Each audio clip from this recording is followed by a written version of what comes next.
할렐루야, 11월 14일 화요일 새벽입니다. 오늘 하나님께서 주시는 은혜의 말씀은 마태복음 7장 1절부터 6절 말씀이 되겠습니다. 신약성경 마태복음 7장 1절부터 6절까지 말씀을 봉독해 드리겠습니다. 비판을 받지 아니하려거든 비판하지 말라. 너희가 비판하는 그 비판으로 너희가 비판을 받을 것이요 너희가 헤아리는 그 헤아림으로 너희가 헤아림을 받을 것이니라. 어찌하여 형제의 눈 속에 있는 티는 보고 내 눈 속에 있는 들보는 깨닫지 못하느냐. 보라, 내 눈 속에 들보가 있는데 어찌하여 형제에게 말하기를 나로 내 눈 속에 있는 티를 빼게 하라 하겠느냐. 외식하는 자여, 먼저 내 눈 속에서 들보를 빼어라. 그 후에야 밝히 보고 형제의 눈 속에서 티를 빼리라. 거룩한 것을 개에게 주지 말며 너희 진주를 돼지 앞에 던지지 말라. 그들이 그것을 발로 밟고 돌이켜 너희를 찢어 상하게 할까 염려하라. 아멘. 오늘은 거룩하게 판단하라, 거룩하게 판단하라 라는 제목으로 하나님 말씀을 상고하겠습니다. 마태복음 7장 역시 계속되는 예수님의 설교, 곧 산상수훈이라고 불리는 말씀이죠. 이 설교 말씀은 다음과 같이 시작이 됩니다. 1절, 비판을 받지 아니하려거든 비판하지 말라. 여기서 나오는 비판이라는 말은 송사라는 말과 같은 의미입니다. 그러니까 주님의 가르침은 이웃과 시시비비를 가리기 위해 싸우지 말라는 말씀이죠. 싸우는 대신에 해야 될 일은 바로 긍휼히 여기는 것입니다. 다툼을 일으킬 수 있는 그 대상자를 불쌍히 여기라는 말씀이죠. 송사를 할 정도면 억울한 마음이 있거나 정의감이 불타오를 수 있는 그런 상황일 텐데 그때 긍휼히 여겨야 된다라고 하십니다. 그 이유가 무엇입니까? 그것이 5장에 있죠. 7절 말씀. 긍휼히 여기는 자는 복이 있나니 그들이 긍휼히 여김을 받을 것이며. 이것이 주님께서 말씀하신, 즉 주님이 비판하지 말라고 하신 근거입니다. 바로 그리스도인들은 긍휼히 여김을 받은 자들이기 때문에 남을 비판해서는 안 된다라는 거예요. 만약 하나님께서 우리의 죄값을 다 치르라고 하신다면, 우리와 재판을 하자고 하신다면 우리 중 죄 없이 살 수 있는 사람, 심지어 살아남을 수 있는 사람 있을까요? 한 명도 없을 것입니다. 그러므로 비판을 받지 아니하려거든 남을 비판하지 말라라는 말씀은 만약 비판받을 사람이 있다면 너도 예외일 수 없다는 것을 기억해야 된다라는 의미이죠.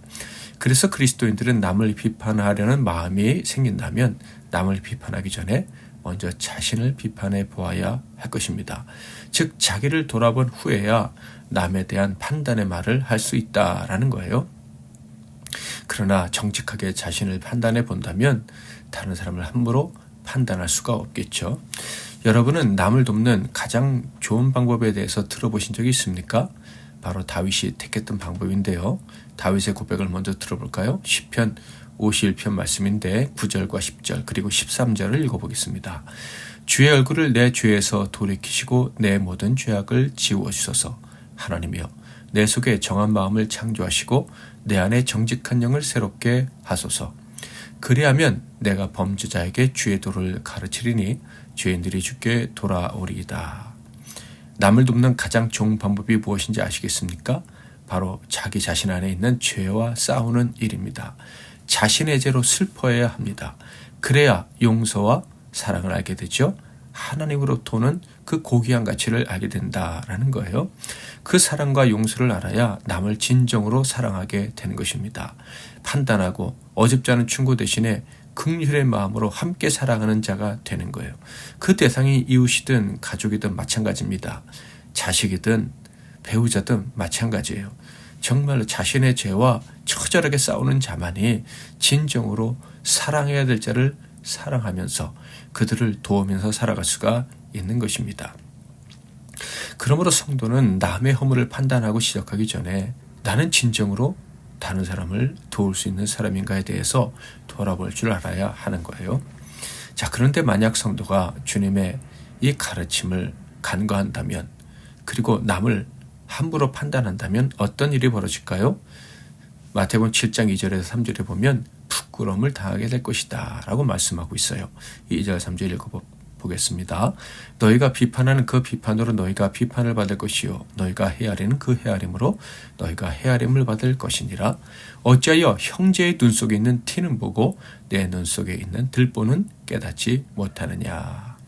형제를 판단하고 비판하는 자는 자기에게 더 큰 결점이 있다는 것이 결국 만천하에 드러나 망신을 당하게 될 것이다 라는 말씀이에요.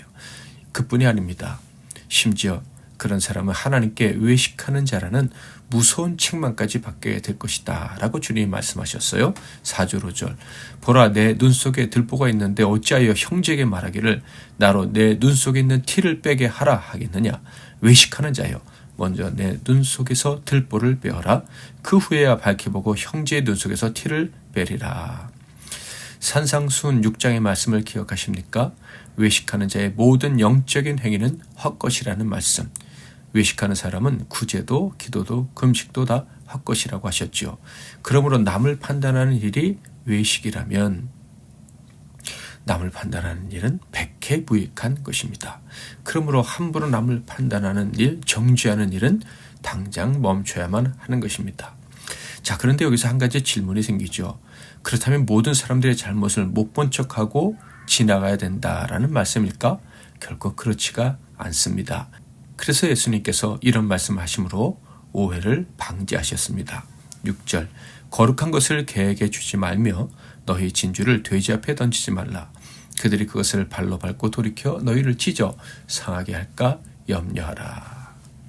놀랍게도 주님은 거룩하지 못하게 악하게 행동하는 이웃을 개와 돼지로 취급하라 라고 말씀을 하십니다. 긍휼히 여기라는 말씀과는 너무나도 어울리지 않는 반대가 되는 말씀이죠. 이는 형제가 범죄하며 불쌍히 여기고 용서하지만 그가 죄를 짓지 않은 것처럼 취급해서는 안 된다라는 말씀이에요. 만약 그렇게 한다면 그가 개와 돼지처럼 더러운 행동을 하게 된다. 심지어 교회와 성도를 찢어버리는 일까지 하게 될 것이다 라는 거예요. 그런데 이것은요, 예수님이 주신 새로운 교훈이 아니죠. 모세 때부터 하나님의 뜻이었습니다. 출애굽기 34장 6절 7절 말씀입니다. 여호와께서 그의 앞으로 지나시며 선포하시되 여호와라 여호와라 자비롭고 은혜롭고 노하기를 더디하고 인자와 진실이 많은 하나님이라. 인자를 천대까지 베풀며 악과 과실과 죄를 용서하리라. 그러나 벌을 면제하지는 아니하고 아버지의 악행을 자손 3, 4대까지 보응하리라. 하나님은 자비롭고 은혜로운 분이라 죄를 용서하지만 그러나 그 죄를 무시하고 넘어가지는 않으신다. 반드시 벌을 내리신다라는 말씀을 하셨습니다. 그러므로 비판하지 말라는 말씀은 모든 사람을 무조건적으로 똑같이 대하라는 말씀이 아닌 거예요. 거룩한 관점으로 분별할 능력을 갖추고 살라는 말씀입니다. 분별하되 먼저는 불쌍히 여겨야 된다라는 말씀이에요. 비판하진 않지만 분별을 해야 되고 특히 거룩한 일을 악을 행하는 자에게 무분별하게 맡기는 일은 절대로 없어야 된다라는 말씀입니다. 우리는 이웃을 사랑하되 죽기까지 나를 용서하시고 불쌍히 여기시며 사랑하신 주님의 본을 따라 사랑해야 합니다. 이를 위해 먼저 해야 될 일은 남을 판단하기 전에 자신을 겸손히 판단해 보는 것입니다. 그런데 이웃에 대하여 사랑과 공의를 베푸는 삶이 죄에 대해서 무관심하게 사는 삶을 의미하는 것은 아닙니다. 거룩한 마음으로 죄를 구별해야 됩니다. 죄를 미워해야 됩니다. 그러나 사람은 끝까지 사랑하고 용서하고 또 죄를 버리지 않는 사람을 함부로 거룩한 일에 등용하는 일은 없어야 된다라는 것입니다. 우리가 진심으로 사랑하는 그런 사람이 될 수 있도록 하나님께 지혜를 구하는 오늘이 되었으면 좋겠습니다. 사람을 사랑하여 그 죄진 사람을 불쌍히 여기지만 죄는 끝까지 미워하는 그런 지혜를 가지고 살아갈 수 있도록 하나님께 기도하는 저와 여러분이 되시기를 바랍니다. 거룩하신 하나님 주께 감사드리세 찬양하고 기도하겠습니다.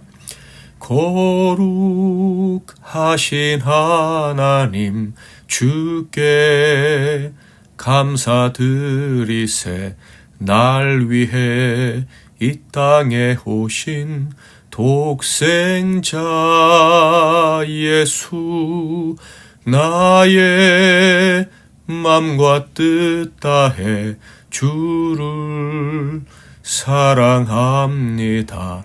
날 위해 이 땅에 오신 독생자 예수, 내가 약할 때 강함 주고 가난할 때 우리를 부욕해 하신 나의 주 감사. 내가 약할 때 강함 주고 가난할 때 우리를 부욕해 하신 나의 주 감사.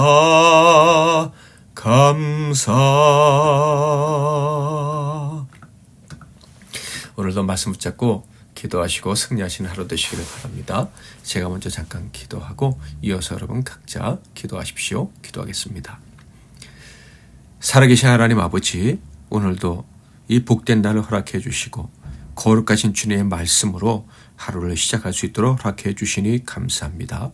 미련한 우리들에게 사랑 주시고 말씀 주시니 감사합니다. 바라옵기는 그 사랑을 깊이 깨닫고 또한 주님 주시는 사랑으로 주시는 그 지혜의 말씀, 우리를 거룩하게 하시는 말씀을 온전히 깨달아는 저희들이 되게 하옵소서. 그래서 거룩한 기준을 가지고 올바로 판단하며 살아가는 저희들이 되게 하옵소서. 판단은 하더라도 사람은 비판하지 않고 불쌍히 여길 줄 알고 살아가게 하시고, 또 사람들을 어떻게 곁에 두어야 되는지, 어떻게 동역해야 되는지도 잘 알고 지혜롭게 인간관계를 하면서 하나님의 거룩한 일을 온전히 완수하면서 살아가는 우리 모두가 되게 하옵소서. 예수 그리스도의 이름으로 기도하옵나이다. 아멘.